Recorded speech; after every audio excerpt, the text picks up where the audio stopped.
Hello കൂട്ടുകാരെ, അപ്പോൾ ഇന്നത്തെ വീഡിയോ നമ്മുടെ ഗ്രോ ബാഗിൽ കുറ്റിക്കുരുമുളകിൻ്റെ കാര്യങ്ങളാണ് പറയാൻ പോകുന്നത്. അപ്പോൾ നമ്മുടെ ഗ്രോ ബാഗിൽ വെച്ച കുരുമുളകെല്ലാം തിരിയിട്ടിട്ടുണ്ട്.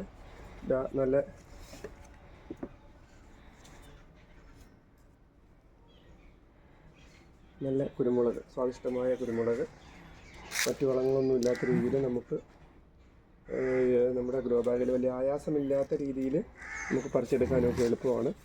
അപ്പോൾ ഇതിന് നമ്മൾ മറ്റു വളങ്ങളൊന്നും ചെയ്യുന്നില്ല. നമ്മൾ ചെയ്യുന്നതെന്ന് പറഞ്ഞാൽ നമ്മുടെ ജൈവവളം അന്നത്തെ വീഡിയോയിൽ കാണിച്ചതുപോലെ കമ്പോസ്റ്റാക്കിയ ജൈവവളം ഇടും. പിന്നെ അതേപോലെ ഗോമൂത്രം നേർപ്പിച്ചതും, പിന്നെ വേപ്പിൻ പിണ്ണാക്ക് വെള്ളത്തിൽ കലർത്തിയതുമാണ്. ഗോമൂത്രം 1 ലിറ്ററിന് ഇരട്ടി, 10 ലിറ്റർ വെള്ളത്തിൽ 1 ലിറ്റർ ഗോമൂത്രം കലക്കി നേർപ്പിച്ചൊഴിക്കും. ഇപ്പോൾ ചെയ്യാൻ പോകുന്നത്, താഴെയാണ് ഇരുന്നത്, ഞാനെടുത്ത് മുകളിലേക്ക് വെച്ചതാണ്. ഇത് ചെയ്യാൻ പോകുന്നത്, ഇത് ഒരു താങ്ങ് കൊടുക്കുകയാണ്. താങ്ങ് കൊടുത്തില്ല ചിലപ്പോൾ ഭാരം കാരണം ഒടിഞ്ഞു പോകും. അതിനായിട്ട് കമ്പ് കുത്തിയിട്ടുണ്ട്. ഈ കമ്പ് ഒന്ന് അടിച്ച് താത്ത്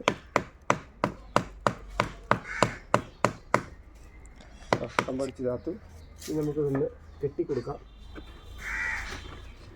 ഇതിനകത്ത് ഉണ്ടായിരുന്നു, ഞാൻ എടുത്തു വെച്ചതായിരുന്നു.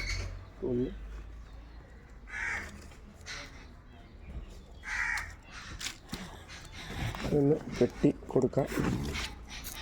കമ്പ് തന്നെ ഉറപ്പിക്കാം, വേര് പോകാതെ നോക്കണം, ഉറപ്പിക്കാം.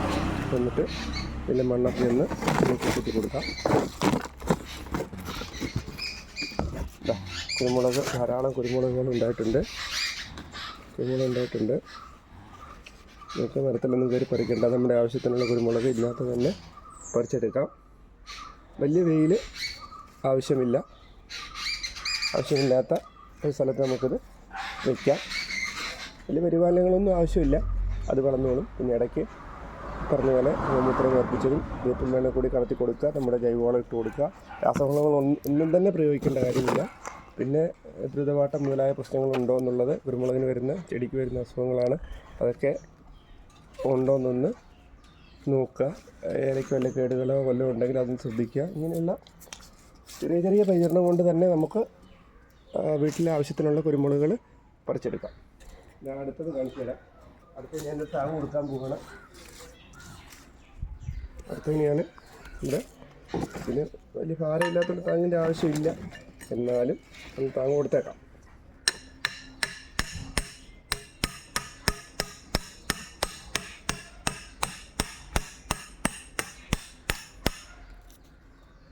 താങ്ങ് കൊടുത്തേക്കാം.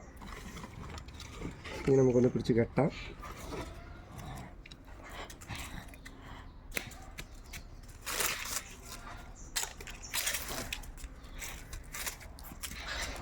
നമുക്കിതൊന്ന് പിടിച്ച് കെട്ടി വയ്ക്കാം. ഇതൊക്കെ പറഞ്ഞ വളങ്ങളൊക്കെ യാതൊരു കാരണവശാലും രാസവളങ്ങളൊന്നും തന്നെ ഉപയോഗിക്കാൻ പാടില്ല.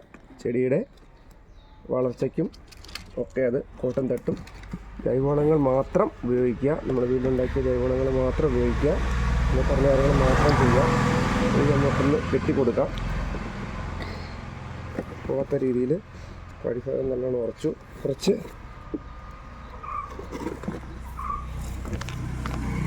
കുറച്ച് മണ്ണ് നീക്കി കൊടുക്കാം.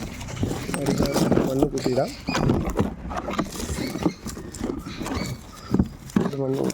അപ്പോൾ സെറ്റായി.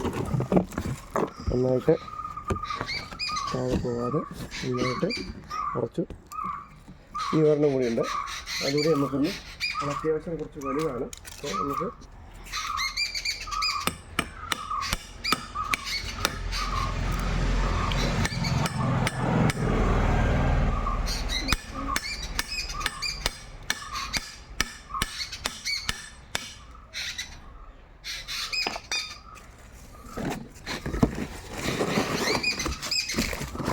അതിന് വേണ്ടിയിട്ട് കരിയിലൊക്കെ ഇട്ട് കൊടുക്കാനാണെങ്കിൽ ഞാൻ കുറച്ച് മണ്ണ് അതിൻ്റെ മുകളിലേക്ക് നീക്കിയിട്ട് കൊടുക്കാൻ പോവുകയാണ്. അതിനകത്തുള്ള മണ്ണാണ്.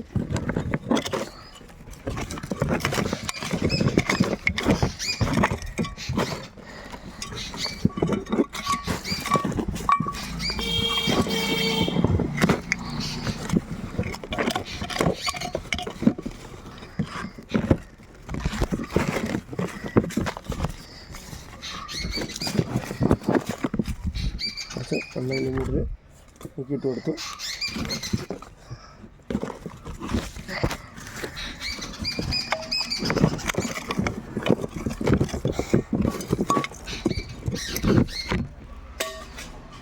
നമുക്കൊന്ന് പിടിച്ച് കെട്ടാം.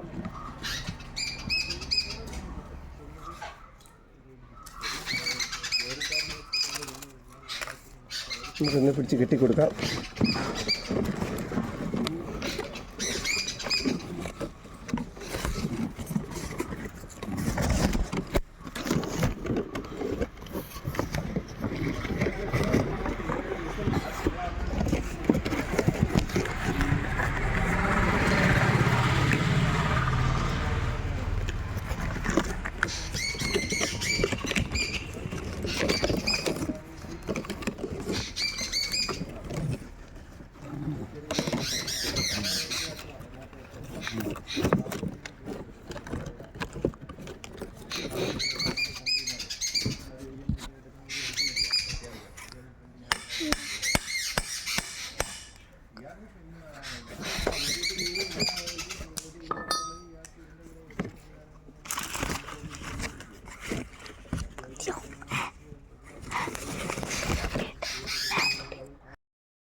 ഇതുപോലെ നമ്മൾക്കും വളരെ എളുപ്പത്തിൽ ഗ്രോ ബാഗുകളിൽ കുറ്റിക്കുരുമുളക് കൃഷി ചെയ്യുകയും വീട്ടിലെ ആവശ്യങ്ങൾക്ക് ഉപയോഗിക്കുകയും ചെയ്യാം.